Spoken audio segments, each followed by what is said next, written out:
இந்தியாவினுடைய 80வது சுதந்திர தின விழா கொண்டாடப்படுகிறது. இந்த சுதந்திர தின விழா கொண்டாட்டத்தில் தமிழக காங்கிரஸ் கட்சியை சார்ந்த தலைவர்கள், நிர்வாகிகள், தொண்டர்கள் அனைவரும் மிகவும் மகிழ்ச்சியோடு இந்த 80வது சுதந்திர தின நாளை நாங்கள் கொண்டாடுகிறோம். அதற்கு காரணம் 1967க்கு பின்னால் ஏறத்தாழ 60 ஆண்டுகள் காங்கிரஸ் இயக்கம் மற்ற இயக்கங்களோடு அரசியல் கூட்டணியைத்தான் வைத்திருந்தது. ஆனால் 60 ஆண்டுகள் கழித்து முதல் முறையாக தமிழகத்தினுடைய முதலமைச்சர் திரு சி. ஜோசப் விஜய் அவர்கள் தலைமையில் காங்கிரஸ் கட்சியினுடைய எதிர்க்கட்சி தலைவர் ராகுல் காந்தியினுடைய ஆசியோடு நாங்கள் தமிழக வெற்றிக் கழகத்தோடு இணைந்து ஒரு கூட்டணி மந்திரி சபையை அமைத்திருக்கிற ஒரு மகத்தான சுதந்திர தின விழாவாக இதை நாங்கள் பார்க்கிறோம். ஆக காங்கிரஸ் பேரியக்கத்தை சார்ந்த தொண்டர்களுக்கு இது ஒரு வெற்றிகரமான, ஒரு மகிழ்ச்சிகரமான, கொண்டாடக்கூடிய சுதந்திர தின விழாவாக நான் கருதுகிறேன்.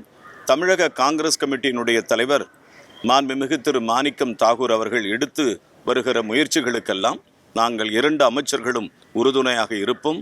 தமிழக காங்கிரஸ் கமிட்டி மாணிக்கம் தாக்கூர் அவர்கள் பொறுப்பேற்ற நாளிலிருந்து மிகவும் முன்னெடுப்பாக, முன்னேற்பாடாக மக்கள் ஏற்றுக்கொள்ளுகிற வரையில், காங்கிரஸ் இயக்கத்தினுடைய தோழர்கள் ஏற்றுக்கொள்ளுகிற வரையில் மிக சீரிய முறையில் அவர் வழிநடத்துகிறார் என்கிற நல்ல செய்தியையும் சுதந்திர தின நாளில் எங்கள் 2 அமைச்சர்களின் சார்பாக காங்கிரஸ் கமிட்டியினுடைய மாநில தலைவர் திரு மாணிக்கம் தாகூர் அவர்களுக்கும், தோழர்களுக்கும், தொண்டர்களுக்கும், இயக்க நண்பர்களுக்கும் எங்களுடைய சுதந்திர தின வாழ்த்துக்களை தெரிவித்துக் கொள்கிறோம்.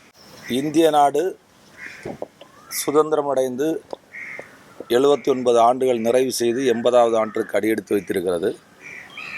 இந்த 80வது ஆண்டில் நூற்றாண்டு கால தியாகிகளை நினைவுகூறுகின்ற தினமாக நாங்கள் கருதுகிறோம்.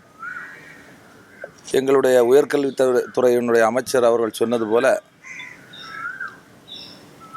வீர தியாகம் இரத்தம் சிந்தி இந்த சுதந்திரத்தை பெற்ற அந்த தியாகிகளுடைய பாதையில் மகாத்மா காந்தி, இந்தியாவினுடைய முதல் பிரதமர் நேருபிரான், பெருந்தலைவர் காமராஜர், வ.உ. சிதம்பரனார், இப்படி பல்வேறு தலைவர்கள் தன்னுடைய இன்னுயிரை நீத்து இரத்தத்தை சிந்திதான் இந்த சுதந்திரத்தை பெற்றார்கள்.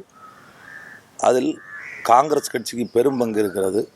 அந்த அடிப்படையில் இந்தியா என்பது ஒரு பன்முகத்தன்மை உள்ள நாடு, இறையாண்மை பாதுகாக்கக்கூடிய நாடு, வேற்றுமையில் ஒற்றுமை என்கின்ற சகோதரத்துவத்தை எங்களுடைய பாராளுமன்றத்தினுடைய எதிர்க்கட்சி தலைவர் ராகுல் காந்தி அவர்கள் தொடர்ந்து வலியுறுத்தி வருகின்றார்கள். அந்த அடிப்படையில் காங்கிரஸ் கட்சி சார்பாக வீர தியாகிகளை நினைவுகூறுகின்ற தினமாக நாங்கள் இந்த சுதந்திர தினத்தை கொண்டாடுகிறோம்.